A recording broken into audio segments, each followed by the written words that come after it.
Bienvenue sur Wisecat, la chaîne des explorateurs de la spreadsheet. C'est ma deuxième vidéo sur les paramètres dans Power Query. Dans cette vidéo, on va voir comment sélectionner des données de fichiers différents à partir d'Excel. C'est parti. Comme d'habitude, on travaille dans un magasin de comics et on a deux librairies. J'ai un fichier pour chaque librairie. Les deux fichiers détaillent les ventes de comics et j'ai la même structure pour les deux fichiers. Il s'agit d'une table et pour chacun des deux fichiers, la table a été nommée au préalable T ventes. Pour réaliser la suite des manipulations, il est important que le nom de la table soit le même dans les deux fichiers. Je vais ouvrir un nouveau fichier Excel. Mon but va être de créer un rapport qui retrace le chiffre d'affaires par univers. Et à partir de ce fichier Excel, je vais pouvoir pointer les données de mes deux librairies.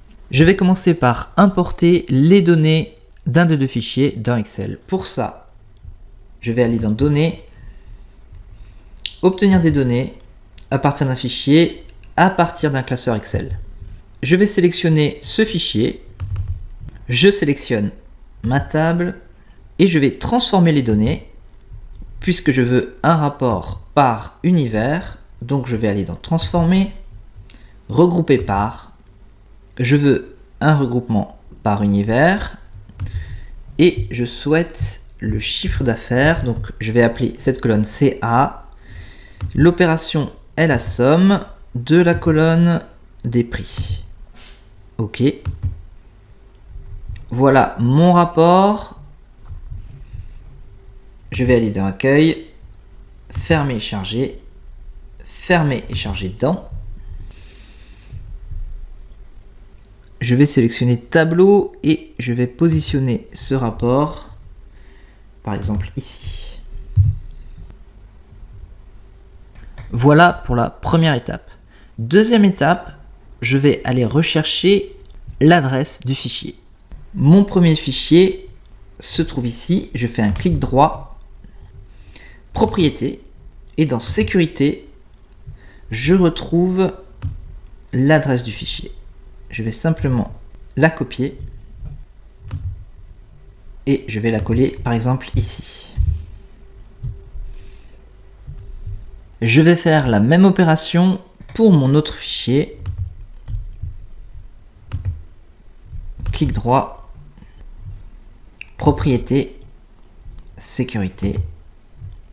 Je copie mon adresse et je vais la placer ici. À présent, je vais séparer l'adresse et le nom du fichier. Au niveau de mes adresses, les deux fichiers sont dans le même dossier, donc j'ai la même adresse. Je vais supprimer une ligne et je vais venir créer une table. Donc, je vais lui donner un intitulé. Je vais l'appeler adresse, accueil, mettre sous forme de tableau.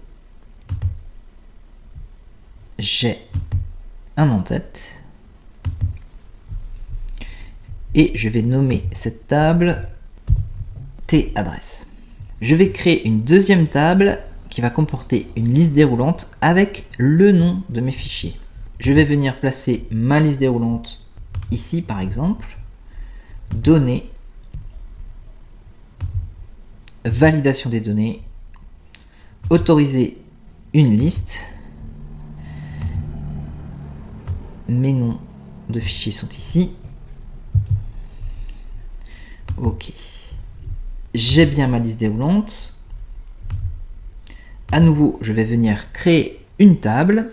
Accueil. Mettre sous forme de tableau. Et je vais nommer cette table T nom fichier. Je vais importer mes deux tables dans Power Query. Je vais commencer par la table adresse. Clic droit, obtenir des données à partir d'un tableau ou d'une plage. J'ai ma table T adresse qui a été chargée dans Power Query. Pour la suite des manipulations, je ne vais pas vouloir la table entière, je vais simplement vouloir l'adresse. Pour ça, je fais un clic droit, drill down. j'ai uniquement l'adresse. Fermer et charger dans. Je vais uniquement créer la connexion. Même opération pour la table non fichier. Je la sélectionne, clic droit, obtenir des données à partir d'un tableau ou d'une plage. Comme précédemment, je ne veux pas la table entière, je veux simplement le nom du fichier. Clic droit, drill down. Voilà les informations dont j'ai besoin.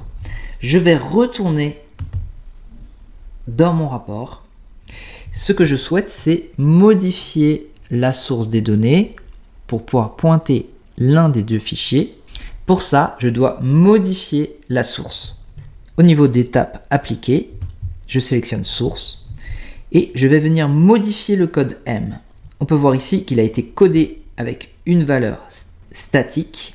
Je vais supprimer ce paramètre et je vais y placer mon adresse et mon nom de fichier. J'appuie sur Entrée et j'ai un message d'erreur qui en fait est une alerte Firewall. Il va falloir que j'autorise cette source.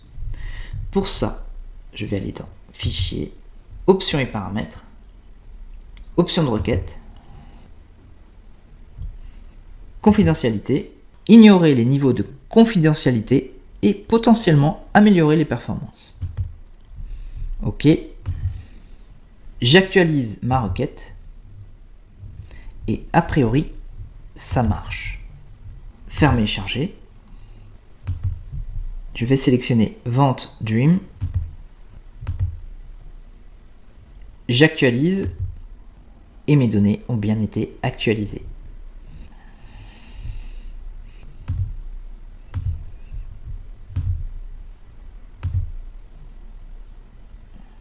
C'est tout pour cette vidéo. Si le thème des paramètres dans Power Query vous intéresse, laissez-moi un commentaire et je continuerai la série avec des choses un peu plus complexes. Si vous avez des suggestions de vidéos, que ce soit sur Excel, Google Sheet, Power BI ou l'intelligence artificielle, laissez-moi vos suggestions et d'ici là, n'oubliez pas que je suis Spreadsheetman.